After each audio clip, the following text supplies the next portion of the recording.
I'm in control. Dredd, we've lost radio contact with a squad of Psi Judges in Sector 13 docks. They were tracking the Dark Judges. I'll find them. Judge Dredd, Dredd vs. Death is a first-person shooter that was developed by Rebellion and released in 2003 for the PlayStation 2, Xbox, and expectedly the PC. It's Dredd! Throw down your weapon! You're under arrest! Rebellion are a talented group of developers responsible for such games as the first Alien vs. Predator and more recently the Sniper Elite series. All of their games always have this sort of self-aware comic book-like feel to them, and Dredd vs. Death is no exception. Obviously because it's based off the comic book series of the same name, but also because it really just feels like a game that knows where it stands. Judge Dredd always gives out these cheesy one-liners when blowing bad guys away, and there's even a level set in a zombie-infested shopping mall, complete with cheesy music and a shotgun given to the player as a starting weapon. But the real question here is, how does it all come together? Well, I'm so glad you asked. What kind of sick operation is this? In regards to the story, you step into the boots of the eponymous Judge Dredd, one of the most feared of all the street judges and an all-round bad dude. I'm not a huge fan of the comic book series, and I'm not going to insult the real fans by pretending I know what the hell I'm talking about.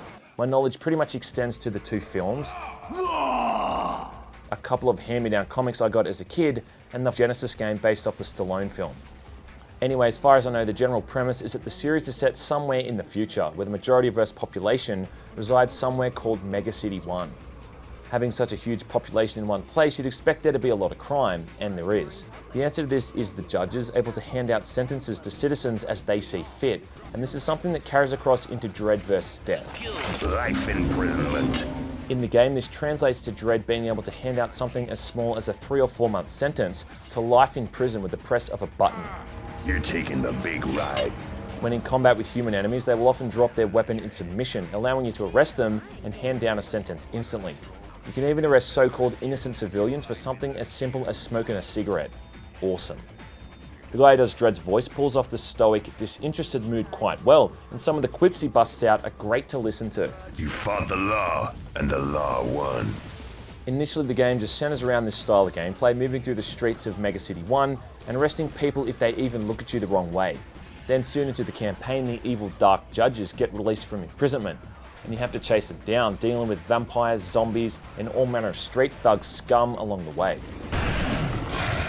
Dredd has the iconic Lawgiver pistol, his trusty sidearm that has different firing modes which you can switch through as you so desire.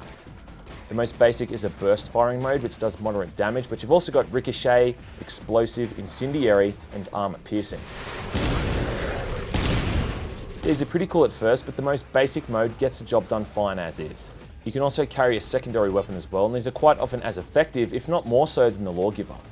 They're pretty standard fare, you know, shotguns, pistols, assault rifles, that kind of thing, but they are still fun to use, and popping heads with a well-placed pistol round or decimating a group of thugs with a grenade launcher never gets old. The game uses a physics engine to great effect, and corpses often sail through the air, twisting around like ragdolls. It's pulpy, trashy, and it also seems to be blatantly aware of what it is. As a result, it's damn good fun. Zombie freak! Each level is generally different from the last, and you'll see a variety of locations like a hospital, the rain-soaked cyberpunk-themed docks of Mega City 1, and a prison in the middle of a large-scale riot. It's all very interesting stuff, even if it does look pretty damn horrible visually. It runs mostly without hiccups in Windows 7, though I think the highest resolution you can go is something weird like 1280 by 960. There are some more modern graphic options like texture filtering, but it still does look very dated, and considering some of the other games are on the PC at the same time, it sure does show its age. This is probably its biggest fault. I mean, it really feels like a game made primarily for consoles, largely due to the simplistic geometry of the level design, which was obviously created that way to run on the limited hardware. But that doesn't mean it's bad, and levels are generally laid out in a way that makes them more than a well-disguised corridor, and some of them are absolutely huge in size. Mission objectives might range from, simply killing all manner of enemies in your vicinity through to rescuing civilians or just assisting other judges in firefights. All of your objectives and performance in a level overall is tallied up at the end of the level, where you're given a ranking to go towards unlockables for the other game modes. It's a great way of giving the game some replayability and adding some depth to each mission. This is a good thing on the whole because the campaign overall is really short. I mean, I'd say roughly 3 to 4 hours short, and that's if you really stop to smell the roses along the way. The vast majority of enemy types later in the game are melee based, and they're not entirely brilliant either. I mean, it's quite easy to run right past them, shortening certain sections even more. There's some encounters that might cause you to have a few retries, only because of enemies with explosive weapons that are really adept at killing you quite quickly. But most of the time, boss fights included, it's a very easy and forgiving game, even considering its checkpoint system and tardiness with healing items.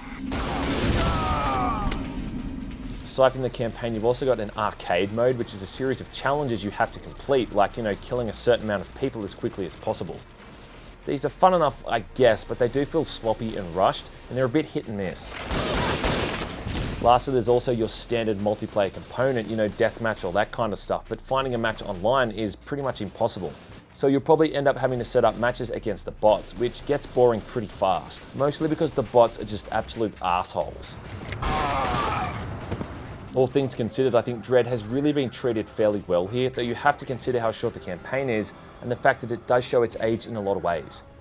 If you're a fan of the comics, I'd say picking it up is a bit of a no-brainer, but even if you're not, considering how cheap it is, it's still not a total waste of time.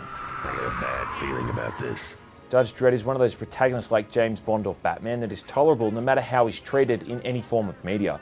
And all issues aside, I think Dredd vs. Death is ultimately worth checking out, if only for the fact that it lets you arrest people for being fat. You're taking a 3-month vacation to the cubes. I'm innocent! In this age of social justice warriors, something like that is just downright awesome.